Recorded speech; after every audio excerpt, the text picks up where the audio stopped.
What's up mga boss? So karon no, tudloan ta mo unsaon pag visible sa follow button tapad sa imong profile name parehas ani ha.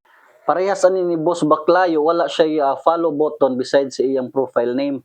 Kini siya na kini wala, kini na kini wala, kini si Ma'am Diana na o kini sila wala. So karon tudloan ta mo unsaon pag visible sa follow button.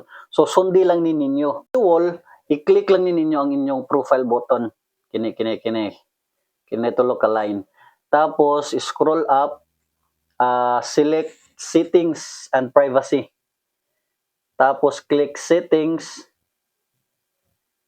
and then scroll up lang, scroll up pangita ang how people find and contact you. Tapos dapat kining who can send you friend request dapat naka everyone na siya or naka public. So click na nimo click everyone, dapat naka everyone. Kining who can see your friend list pwede nimo i-public kana public, click public then save. After that go back tapos ngari ka sa followers and public content.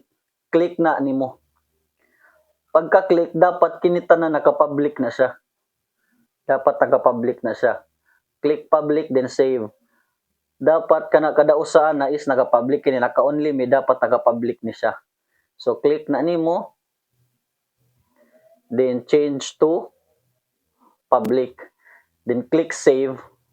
So, mao na to siya. Ana ra kadali. After that, after na nimo mabuhatanan, ma-visible na ang imong follow button o dali na ka ma-follow sa mga tao.